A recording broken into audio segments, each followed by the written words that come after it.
రామ్ చరణ్ గారితో 3 సినిమాలు చేసేసారు. 3 అయినాయి. సో ఫస్ట్ టైం మెగాస్టార్ గారితో కూడా చేస్తున్నారు. అవునండి. చేసేసారు, అయిపోయింది, షూట్ అయింది, కంప్లీట్ షూట్ అయిపోయింది. సో దాని గురించి ఏం చెప్తారు? సో అంటే ఎప్పటి నుంచో అనుకుంటా ఉండుంటారు కదా చిరంజీవి గారితో కూడా. అదే నేను ఇన్ఫ్యాక్ట్ సైరా చేయాలండి అప్పుడు, సేమ్ సురేందర్ రెడ్డి గారిది. అంతా అయిపోయింది, లొకేషన్కి వెళ్ళిపోయాను, పిలిచారు సురేందర్ రెడ్డి గారు. అన్న అంటారు, అన్న ఎలారా ఒకసారి, ఇది యాక్చువల్గా ఇప్పుడు ఇంతకుముందు వేరు, ఇంతకుముందు కథ అనుకున్నప్పుడు వేరు, ఇప్పుడు నువ్వు శుభోదయం సుబ్బారావు అయిపోయి మినిమం ఏదో కొద్దిగా నీకు పేరు వచ్చింది, ఇది కొద్దిగా మారుస్తున్నావు, మరి నీకు అంత ఇదిగా అవ్వదేమో, ఇదే నా సజెషన్ అయితే నువ్వు చేయకుండా ఉండడం బాగుంటుంది, ఇది ఏమంటావు నువ్వు అన్నారు ఆయన. సార్ అది నాకు మీతో ట్రావెల్, మీతో జర్నీ కావాలి, ఈ క్యారెక్టర్ ఇది లేకపోతే నెక్స్ట్ దాంట్లో చేద్దాం సార్. బట్ ఏంటంటే ఆయన సినిమాలో చేయలేదు అనే చిన్న బాధ ఉంటుంది, అంటే ఏమన్నా తర్వాత చేద్దాంలే అని అన్నారు. సో అది కమిట్ అవ్వలే. లొకేషన్కి వెళ్ళాను, అంతా చేశాను, సైరాలో చేయలే, కమిట్ అవ్వాలి. ఎందుకంటే చెప్పాను కదా, ఆయన ప్రతిదీ పిలుస్తారు ముందు, పిలిచేసి అది ఎలా ఉంటుంది అంటే అక్కడ మనం తీసారని బాధ కన్నా మన మంచి కోసం ఆలోచించి కొన్ని ఉంటాయండి. కొన్ని క్యారెక్టర్స్ ఎలా ఉంటాయంటే గౌరవించాలి. ఎందుకంటే ఇప్పుడు వాళ్ళు ఎంత విజన్ ఉంటుంది, మనం ఎంత వాళ్ళ ముందు, వాళ్ళ థాట్ ప్రాసెస్ మనం ఎంత వాళ్ళ ముందు, వాళ్ళు మన మంచి కోసం చెప్తారు. ఇదేంటంటే ఇప్పుడు ఆబ్వియస్లీ కొన్ని ఎలా ఉంటాయంటే ఈయనేంటి బాబు ఇలాంటి చేశారు అన్న ఇది కూడా ఉంటాయి. అంటే డైలాగ్ లేకపోయినా కొన్ని ఉంటాయండి క్యారెక్టర్స్. మీకు అసలు ఏదైతే వినోదంలో బ్రహ్మానందం గారు ఒక నాట్ ఈవెన్ సింగిల్ డైలాగ్ మొత్తం షో అంతా రన్ చేశారు. అలాగనే ఇవి మన ఆదికేశవన్ వచ్చిందండి, ఒకే ఒక సీను, వైష్ణవ్ తేజ్ది, వైష్ణవ్ తేజ్ ఆయన కూడా ఉప్పిన తర్వాత ఇది బాగా ఆయనకి నాకు కూడా, ఎందుకంటే ఉప్పినలో ఆయనతో కాదు అది నాగమేష్ గారు నేను చేసిన బస్ డ్రైవర్ క్యారెక్టర్, అది కూడా బాగా ట్రాల్స్. ఇప్పుడు శుభోదయం సుబ్బారావు ఎంత ట్రాలింగ్ అయిందో ఉప్పిన్లో క్యారెక్టర్ కూడా అంతే ట్రాలింగ్ అయింది. అంటే అతని కదా వీడి మీద యాక్షన్ తీసుకోవాలి, వీడే వాళ్ళిద్దరికి సపోర్ట్ చేశాడు, వాళ్ళిద్దరు లవ్ ట్రాక్ ఇతనే సపోర్ట్ చేయండి, నాకు ఒక్కడికే తెలుస్తుంది. బస్సులో తీసుకెళ్ళి అమ్మాయిని దింపి అమ్మాయి నాకు డబ్బులు ఇవ్వడం. సో అలాగా ఆయనతో కూడా బాగా ట్రావెల్ ఉంటుంది అన్నమాట.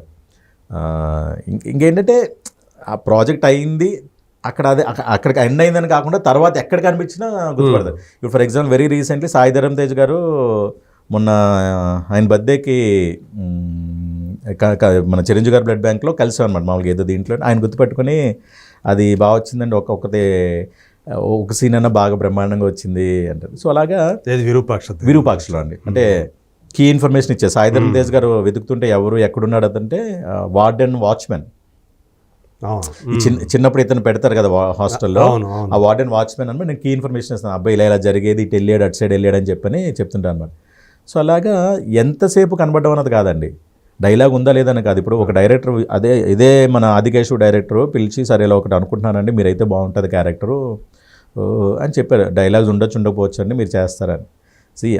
మన మీద ఒక అభిమానంతో లేకపోతే మనం దానికి మ్యాచ్ అవుతాం అని పిలిచినప్పుడు మనం నో అనడానికి ఎవరు అండి. కానీ అదేం లే, మన విలన్ జిజో గారి ఇంట్రడక్షన్ సీన్లో నన్ను చంపే క్యారెక్టర్ అనమాట. అంటే ఆయన క్యారెక్టరైజేషన్ ఎస్టాబ్లిష్ చేయడానికి ఆయన క్యారెక్టరైజేషన్ ఎంత క్రూయాలిటీ పర్సన్ అని చెప్పి ఒక పాఠాలు చెప్పుకునే హెడ్ మాస్టర్ని చంపడం ఆ క్యారెక్టర్ నన్ను ప్రిఫర్ చేశారు. మనం నో అని చెప్పి మనకి ఒక రోజు అవ్వచ్చు, గంట అవ్వచ్చు, 2 గంటలు అవ్వచ్చు. వెరీ రీసెంట్లీ ఇది వచ్చిందండి, ఇది మన బచ్చలమల్లి ఒకే సీన్ అల్లరి నరేష్ గారి. అంటే అల్లరి నరేష్ గారితో లేదు, అల్లరి నరేష్ గారిని క్యారెక్టర్ ఎస్టాబ్లిష్ చేయడానికి చిన్నప్పుడు head master Allari Naresh head మాస్టర్లు గొడవ ఇలా మూర్ఖుడుగా ఉంటుంటే టీసీ ఇచ్చి పంపించేస్తారు. ఇచ్చే ముందు కూడా అడుగుతారు, అర్థం చేసుకో ప్లీజ్, నేను రిక్వెస్టింగ్ అడుగుతున్నాను, నువ్వు మార్చుకో, ఇచ్చేయమంటావు అని చెప్పి 2-3 సార్లు క్రాస్ చెక్ చేసి టీసీ ఇచ్చేస్తే ఆ టీసీ చింపేస్తాడు. నువ్వు నాకు టీసీ ఇచ్చేదంటే నేను పోతాను రాను. అది అక్కడ వరకు సీన్ ఓకే. దాని ఇంపాక్ట్ మళ్ళీ ఫైనల్లో క్లైమాక్స్ ఎప్పుడైతే ఆయన చనిపోతున్నప్పుడు అది మళ్ళీ రిఫరెన్స్ చేస్తారు. అంటే ఆయన థాట్ ప్రాసెస్లో అప్పుడు నా ప్రిన్సిపల్ చెప్పాడు కదా అని. సో అలాంటి క్యారెక్టర్స్ ఏమవుతాయంటే కనెక్ట్ అవుతాయి బాగా. సో అవి ప్రిఫర్ చేస్తానండి మెయిన్. అది ఒకరోజు చేసినప్పుడు హానెస్ట్లీ అది 2 hours 3 hours చేసిన షూట్ అంతే. బట్ కానీ సినిమాలో దాని ఇంపాక్ట్ వేరు ఉంటుంది. మీకు ఆయన చనిపోయిన తర్వాత కూడా మళ్ళీ దాని రిఫరెన్స్ షాట్స్ చేస్తారు. బాగా అంతే కదా. ఇప్పుడు అతను మూర్ఖుడు, అలాంటి వ్యక్తులు కూడా ఉన్నారు అని క్లియర్గా ఆ పదాలు కూడా వాడతాం. ఇదే మూర్ఖంగా ఉంటే రేపు పొద్దున్న నువ్వు లైఫ్లో బాగుపడవురా, ఇప్పుడు తెలియదు ఇంకా అప్పుడు తెలుస్తుందని. అది ఆయన చనిపోయినప్పుడు టీసీ చంపుతాడు కదా, అది రివర్స్ దీంట్లో వేస్తారు. మళ్ళీ టీసీ ఇలా చేసి జాయిన్ చేసి అప్పుడు నా వాయిస్ మళ్ళీ అక్కడ ఇదవుద్ది అనమాట. నువ్వు బాగుపడేవారు ఎప్పుడు జీవితంలో బయటకు రాలేవని చెప్పి. సో అలాంటి క్యారెక్టర్స్ ఒక సీన్ బ్రహ్మాండంగా అది ట్రిగరింగ్ పాయింట్స్ పండుతాయి, గుర్తుంటాయి కూడా. అవును. ఇప్పుడు మాకు ఆర్టిస్ట్గా మాకు ఎందుకంటే పబ్లిక్ నుంచి ఏదో ఫేస్బుక్లో లైక్స్ ఇవి కాదండి, మాకు డైరెక్షన్ డిపార్ట్మెంట్లో మా కనబడాలి, వాళ్ళు కలబడాలి మేము. అదే అంటే ఆబ్వియస్లీ చూసినా సరే బాగుంది, ఇంకో క్యారెక్టర్ ఇంకో క్యారెక్టర్ దీనికి ఇద్దాం అన్నట్టు అలా ఉంటుంది అనమాట. సో అలాగా ఒక గ్రాఫ్ కొద్దిగా అలాగా వస్తుంది అనమాట. అది విశ్వంభరకు వచ్చేటప్పటికి విశ్వంభర ఆయన కాంబినేషన్ జరగలేదు. ఇక్కడ కూడా ఏంటంటే వెలిన్ ఇంట్రడక్షన్లో ఉందండి. ఓకే. దీంట్లో కూడా ఏంటి సేమ్ చిరంజీవి గారితో లేదా? చిరంజీవి గారు అంటే ఉండాలనుకున్నారు, బట్ ఫైనల్ అవ్వలే. ముందైతే చెప్పారు యాక్చువల్, అంటే ఈ సీన్ జరిగిన తర్వాత మమ్మల్ని వచ్చి కన్సోల్ చేయడం, అంటే యాక్చువల్గా మమ్మల్ని కొద్దిగా వెలిన్ టార్గెట్ చేసే సీన్లో మమ్మల్ని సేవ్ చేసి ఆ కైండ్ ఆఫ్ థింగ్ అన్నారు. మరి జరగలేదు యాక్చువల్. మేబీ ఇంకా టైం ఉంది కాబట్టి మ్యాక్సిమం అయిపోయింది అని అన్నారు. బట్ నాకు ముందు చెప్పడం అయితే చెప్పారు చిరంజీవి గారు కాంబినేషన్ ఉందని అన్నారు, బట్ ఇంకా అయితే అవ్వలే. అదే కొంచెం చిన్న అయినా ఇప్పుడు అలాంటి ప్రాజెక్ట్ అంతే కదా, పార్ట్ ఆఫ్. ఇప్పుడు ఇవాళ చేసాం, రేపు పొద్దున్న కాంబినేషన్ రావచ్చు నెక్స్ట్ ప్రాజెక్ట్.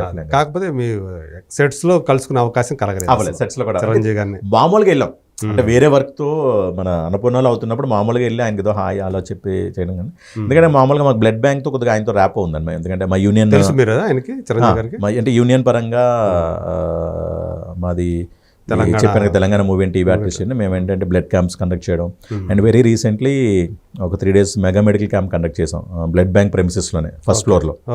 సో బయట డాక్టర్స్ మ్యాగ్నా ఎయిడన్ హాస్పిటల్ వాళ్ళని పిలిపించి మొత్తం అన్ని స్పెషలైజేషన్స్ 3 days కంప్లీట్గా డాక్టర్స్ అక్కడికి వచ్చి టెస్ట్లని, స్కానింగ్స్ టెస్ట్లన్నీ చేసి తర్వాత కూడా క్యాంప్ తర్వాత కూడా ఒక 2 weeks ఫ్రీ కన్సల్టేషన్ అవన్నీ చేయొచ్చు అనమాట. సో అలాగా స్వామినాయుడు గారి ద్వారా మాకు బాగా అంటే లైక్ తెలుసు అసలు యూనియన్ ఉంది, వీళ్ళు యాక్టివిటీస్ చేస్తున్నారు అని చెప్పారు. చాలా కలవటం. అవునండి. సో ఇంకా ఆయనతోటి పర్సనల్గా ఆర్టిస్ట్ గా ఇంకా చెయ్యాలి. ఇంకా ఉంది కదా ఫ్యూచర్. ఏముంది సార్, నెక్స్ట్ ఇమీడియట్ స్టార్ట్ అవుతున్నాయి అవి. మన శ్రీకాంత్ గారిది ఉంది, శ్రీకాంత్ వదల్ గారిది దసరా, ఆల్రెడీ దసరా చేసాం అది. తర్వాత చాలా ఉన్నాయి ప్రాజెక్ట్స్. అంటే ఉందా ఇప్పుడు చిరంజీవి గారితో చేసే ప్రాజెక్టులు ఉన్నారా మీరు? హోప్ ఫర్ ద బెస్ట్ అంటే ఉంటానని నమ్మకం ఉంది అది. సో వశిష్ఠ లాంటి ఒక జస్ట్ 1 film డైరెక్టర్ అతను. అవును. ఆయనతోటి చిరంజీవి గారి ఆ సినిమా చేయటం, మరి ఇప్పుడు శ్రీకాంత్ వదిలో 1 film డైరెక్టర్ దసరా. సో దాంతో ఆయనతోటి చేయటం చిరంజీవి గారి. అంటే ఇప్పుడు వస్తున్నటువంటి అప్కమింగ్ డైరెక్టర్స్ తోటి ఆయన సీనియర్ డైరెక్టర్ని కాకుండా ఇలాంటి వాళ్ళకి ఛాన్సులు ఇవ్వటం, ఆయన తను డైరెక్ట్ చేసే అవకాశాలు ఇవ్వటం.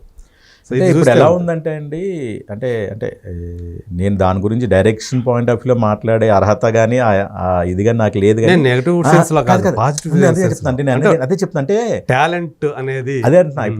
ఇప్పుడు ప్రెసెంట్ ఎలా ఉందంటే అండి, సీనియారిటీ కన్నా టెక్నాలజీకి మెయిన్ ప్రిఫరెన్స్ వస్తుంది అన్నారు. సీనియారిటీ డెఫినెట్లీ సీనియారిటీ ఉండాలి. అలాంటి అంటే నేను చూసిన నా ఎక్స్పీరియన్స్లో ఏం చేస్తుందంటే, ఇలాంటి అప్కమింగ్ డైరెక్టర్స్ ఏం చేస్తుందంటే స్ట్రాంగ్ సాలిడ్ కో డైరెక్టర్స్ని పెట్టుకుంటున్నారు. వాళ్ళు కొత్తగా ఆలోచిస్తారు. అదే చెప్తున్నా, technology, recent technology, creative thinking బాగుంటుంది, ట్రెండీగా లేటెస్ట్. ఒక అంటే మన నార్మల్లీ ఒక సినిమా టార్గెట్ ఆడియన్ ఎవరంటే మీకు 18 to 35 వరకు ఉంటుంది. యాజ్ ఆఫ్ ఏ సినిమా వాళ్ళకి నచ్చితే సినిమా ఆడుతుందండి, సినిమా కలెక్షన్ వస్తుంది, లేదంటే రాదు. సో వాళ్ళని టార్గెట్ చేసుకుంటూ వాళ్ళు ఏంటి కోరుకుంటున్నారు, ఇప్పుడు ఎలాంటి కథను కోరుకుంటున్నారు అంటే హానెస్ట్లీ ఇప్పుడు టాప్ లెవెల్ హీరో కథే సార్. ఇప్పుడు అంతే, మనం వెరీ రీసెంట్లీ సినిమాలో కూడా చెప్పారు, మా హీరో మా కథ అని. మన శ్రీకాకుళం షెర్లాక్ హోమ్స్ వాళ్ళు అన్నట్టు కథే అండి ఇప్పుడు హీరో. వాళ్ళకి సపోర్టింగ్గా మిగతా ఆర్టిస్టులు ఉంటారు, అది హీరోలు అలా ఉంటున్నారు. కథ బాగుంది, మేకింగ్ బాగుందంటే ఆటోమేటిక్గా సినిమా సక్సెస్ అవుతుంది. సో అందుకు పెద్ద పెద్ద సీనియర్స్ చిరంజీవి గారు లాంటి వాళ్ళు కూడా కొత్త వాళ్ళకి, అంటే మీరు అన్నదానికి ఎందుకు ప్రిఫరెన్స్ ఇస్తున్నారని అంటే, ఎస్ న్యూ థింకింగ్, కొత్త నీరు ఉంటుంది చూసారా, అలాగా వాళ్ళ థింకింగ్ థాట్ ప్రాసెస్ డిఫరెంట్గా ఉంది, అప్గ్రేడ్ అయి ఉన్నారు, లేటెస్ట్ టెక్నాలజీ అంతా తెలుసు. అంటే టెక్నికల్గా ఇప్పుడు ఇదే సినిమా మనకి ఇదే సేమ్ సోషల్ ఫ్యాంటసీ, ఇదే మనకి ఒకప్పుడు సేమ్ అలే మనం ఇంతకుముందు పాత తీసుకుంటే చిరంజీవి గారు జగదేక్ వీరుడు అతులకు సుందరి చేశారు, అంజీ కైండ్ ఆఫ్ అది డిఫరెంట్ మేకింగ్ ఉంటుంది. ఇప్పుడు మీకు అంతే టెక్నాలజీ యూజ్ డిఫరెంట్గా ఉంటుంది. సో అందుకు అండ్ అగైన్ మేకింగ్. అండ్ ఇప్పుడు మనం చూస్తున్నాం కదా, మ్యాక్సిమం మనం చూస్తుంటే సక్సెస్ అంతా యంగ్ డైరెక్టర్స్లోనే ఉంటుంది. అంటే రా ఫుటేజ్ కరెంట్ ట్రెండింగ్గా ఉంటున్నారు కాబట్టి అటు ప్రిఫర్ చేస్తున్నారు. అండ్ అగైన్ అలా అని చెప్పి పెద్దవాళ్ళని పక్కన పెట్టడం కాదు, వాళ్ళకి కూడా బ్యాలెన్స్గా చేసుకుంటూ వెళ్తున్నారు. అండ్ వీళ్ళు కొత్త కదా, ఓన్లీ టెక్నాలజీ, ఓన్లీ కొత్త క్రియేటివిటీ ఉంటే పని అంటే సరిపోదండి, టోటల్ ఎక్స్పీరియన్స్ కూడా ఉండాలి. ఓకే. సో దానికి ఏం చేస్తున్నారని అంటే అప్కమింగ్ కొత్తగా ఉన్న వాళ్ళు ఎవరైతే డైరెక్టర్స్ ఉన్నారో డెబ్యూ డైరెక్టర్స్ అందరూ ఒక స్ట్రాంగ్ కో డైరెక్టర్ని పెట్టుకుంటున్నారు. వాళ్ళు మీకు సెట్ అంతా రన్ చేస్తున్నారు. ఇప్పుడు అదే అయింది. ఏ సినిమాలో ఏమవుతుందంటే మనకి బాలీవుడ్లో ఫస్ట్ ఏడీ అంటారు, first AD, second AD, third ఏడీ అంటారు. అంటే అక్కడ కో డైరెక్టర్, అసిస్టెంట్ డైరెక్టర్ ఉండవు, అందరూ అసిస్టెంట్ డైరెక్టర్లే, అందరూ ఏడీలే. But first AD, second AD, third అంటే బాలీవుడ్ లో, హాలీవుడ్ నుంచి బాలీవుడ్ అలాగే ఉంటుంది, కో డైరెక్టర్ అనేది ఉండదు, కాన్సెప్ట్ ఉండదు. ఫస్ట్ ఏడీ, సెకండ్ ఏడీ అని అంటారు. సో అలాగే ఇప్పుడు మనకి co director, associate director, chief co director, associate, chief associate, costume assistant డైరెక్టర్స్లో మళ్ళీ ఒక్కొక్కటి కంటిన్యూటీ ఒకరు చూసుకుంటారు, కాస్ట్యూమ్స్ ఒకరు చూసుకుంటారు, స్క్రిప్ట్ ఒకరు చూసుకుంటారు. ఇలా ఎవరిది వాళ్ళది ఉంటుంది. అంటే టీమ్ దీన్ని బట్టి ఎంతమంది ఆర్టిస్టులు ఉన్నారో, లేకపోతే కథను బట్టి కూడా నెంబర్ ఆఫ్ పీపుల్ ఉంటారు డిపార్ట్మెంట్లో. మొన్న సుకుమార్ గారు చెప్పారు చూసారా, మా దాంట్లో నాకు అందరిని హానెస్ట్లీ నాకు అందరూ గుర్తుంటారు కూడా, మా వాళ్ళు పెడుతుంటారు డైరెక్షన్ డిపార్ట్మెంట్లో అని చెప్పని. సో అలాగా అంటే అవసరం ఉంటుందండి. మీకు పుష్పలో స్లాంగ్ వాళ్ళే ఉన్నారు, 5 ఉన్నారు డైరెక్షన్ డిపార్ట్మెంట్లో. ఆ స్లాంగ్ అంటే చిత్తూరు జిల్లా స్లాంగ్ చెప్పడానికి, ఆ మాడ్యులేషన్ చెప్పడానికి ఒక 5 ఉన్నారు. సో అలాగా స్టోరీ దీన్ని బట్టి, దాని స్కోప్ బట్టి అంతమంది అవసరం అవుతుంది. అలాంటి జాగ్రత్తలు, అలాంటి డీటెయిలింగ్తో ఉంటున్నారు కాబట్టి వాటికి ఎక్కువ దాని అవుట్ అలా వస్తుంది. అంటే పర్ఫెక్షన్కి దగ్గరగా. అదే మీకు అంతే. ఇప్పుడు మీకు అదే చెప్తాను. ఇప్పుడు మనం ఆ టాపిక్ అసలు మాట్లాడుకుంటే రోజుల తరబడి మాట్లాడాలి, సినిమాలు మాట్లాడుకుంటే కొన్ని సినిమాల గురించి. మీకు ఆ డీటెయిలింగ్ అన్నారు కాబట్టి అసలు జాతర ఎపిసోడ్ అనేది మామూలు కాదండి. మీకు తిరుపతిలో నిజంగా ఆర్గనైజ్ చేసి ఎవరైతే ఉన్నారో వాళ్ళు వచ్చి ఇక్కడ 45 రోజులు ఉన్నారు. ఫిలిం సిటీలో ఉన్నారు, గంగమ్మ జాతరది. ఎందుకంటే వాళ్ళు రెగ్యులర్గా చేసేది కాబట్టి. అంటే ఎక్కడ వాళ్ళ పద్ధతులు కానీ వాళ్ళ ఆనవాయితీలు కానీ ఎక్కడ మీరు మిస్ కాకుండా ఉండటం కోసం మీకు 1లో కూడా రావు రమేష్ గారు, బన్నీ గారిని నువ్వే సిండికేట్ చూసుకుంటే వాళ్ళు ప్రమాణం చేయాలి. సిండికేట్ని చూసుకునే పర్సను ఒక గుడిలో వెళ్ళి ప్రమాణం చేయాలి. ఆ రోజు సుకుమార్ గారు అప్పటికి లాస్ట్కి వచ్చేసాం అన్నప్పుడు, సుకుమార్ గారు ఎడిటింగ్ వచ్చారు ఆల్రెడీ, శ్రీమాన్ గారు చేస్తున్నారు. ఏదో డౌట్ వచ్చి ఆ రోజు ఆపేశారు. ఇలాగా ఉంటుందా, అసలు ఇట్లా జరుగుతుందా, కరెక్ట్ ఇన్ఫర్మేషన్ రాలా, ఇలా చెయ్యాలంటే ఏం లేదు, ఒకటి ఆ మెయిన్ పర్సన్సే ఉంటారా, దగ్గరలో ఫాలోవర్స్ ఉంటారా, అంత డీటెయిలింగ్ కూడా. ఓకే. అవి చాలా పద్ధతులు ఉంటాయి. ఇప్పుడు మీకు ప్రతి పుష్పాలన్నీ చూపిస్తారు. ఏదైనా వర్క్ స్టార్ట్ చేసేటప్పుడు పూజ చేస్తారు, ఒక చెట్టును కొట్టేటప్పుడు కానీ, లేదా ఏదైనా ఆ పూజ చేసే విధానం కూడా అక్కడ ఎవరు ఉండాలి ఏంటి అంత డీటెయిలింగ్ కూడా ఫాలో అవుతారు. ఆ టైంలో సుకుమార్ గారు దొరకట్లేదు, ఏం చేయాలో డెసిషన్ తీసుకోలేని పరిస్థితిలో నెక్స్ట్ డే పోస్ట్ పోన్ చేశారు. ఆ రోజు చేయలేదు, ఎందుకంటే మనకు కరెక్ట్ ఇన్ఫర్మేషన్ తెలియదు. అది కరెక్ట్ అంటే అదొక్కటే ఏం లే. రావు రమేష్ గారు, బన్నీ గారు ఉన్నారు, మేమందరం ఉంటాం కదా పక్కన, మేము వాళ్ళ పక్కన ఉండాలా, కొద్దిగా దూరంగా ఉండాలా. ఇదే అంటే అది నిజంగా ఇప్పుడు అక్కడ ఎలా ఫాలో అవుతారో అలాగే చెయ్యాలి. అంత ఆథెంటిక్గా చేశారు మొత్తం డీటెయిలింగ్. అది అంటే ఏది చేసినా ఇలాంటి టెక్నికాలిటీస్ అంటారా, సాధికారతో చేయాలి, మామూలు రీసెర్చ్ కాదు కదా. ఎంత రీసెర్చ్ చేసి ఎంత చేసి ఈ ప్రాజెక్ట్ అలా, అందు గురించి ఆయన అంత టైం తీసుకుంటాడు, అందుకని అంత చండ చేస్తాడు అనే పేరు సంపాదించుకున్నాడు. అంటే మీకు ఎలా ఉంటుందంటే ఏమంటారు, క్వాంటిటీ కాదండి, quality is what that matters అంటారు కదా. అలాగే ఆ టైంకి సఫర్ అయినా కానీ, ఈవెన్ అందరూ సఫర్ అవుతారు చాలామంది, ఆయన ఒక రకంగా మరి ఆయన కూడా సఫర్ అవుతుంటాడు కదా. ఆయనకేంటి ఎంతసేపు కరెక్ట్గా రావాలి, ఆయన అన్నట్టు అథెంటిసిటీ అనేది కనిపించాలి అక్కడ. మీకు అలా కాదండి, అది కూడా అంటే మనం అనుకుంటాం నెంబర్ ఆఫ్ టేక్స్ అవుతున్నాయి, రిపీటెడ్గా రావాలి అవుట్పుట్ అని. ఆయన ఎంత ఇదిగా ఉన్నారో, హెల్త్ ఇష్యూస్ ఉన్నారో మాకు తెలుసు. అంటే ఆయన బ్యాక్ ప్రాబ్లం ఆయనకి. అయినా ఎప్పుడు మరీ సివియర్ అయితే ఎవరో ఒక అతను లైట్గా ఫిజియోథెరపిస్ట్ ఉంటారు, ఆయన చేస్తారు, ఇచ్చేస్తే మళ్ళీ వచ్చేస్తారు. ఆయన వెహికల్లో కూడా ఆయన కూర్చొని రారు, ఆయన మినిమం క్వశ్చన్స్ ఉండి లేదు ఫ్లాట్గా ఉండి వస్తారు. మరి అంతా ఇప్పుడు మనం ఏదో అనుకుంటాం, అంటే ఏదో చేస్తారు అంటే మా చేయిచ్చేస్తున్నారని కదండి, అవుట్పుట్ కావాలంతే. ఇప్పుడు ఆర్టిస్టులుగా మేమైనా ఎక్కడైనా ఉంటాం, సార్ ఇప్పుడు కూర్చోరండి. ఆయన ఒకటే ఎలా ఉంటుంది అంటే, ఇంత హై స్టూల్ ఉంటుంది, కాల్ కొద్దిగా సపోర్ట్గా కాల్ ఎక్కడ పెట్టి నుంచునే ఉంటారు మానిటర్ చూసేటప్పుడు కూడా. ఎప్పుడో ఒక అలా అరాకొరాచర్లో ఎక్కడ కూర్చుంటారు తప్పితే మ్యాక్సిమం నుంచునే ఉంటారు.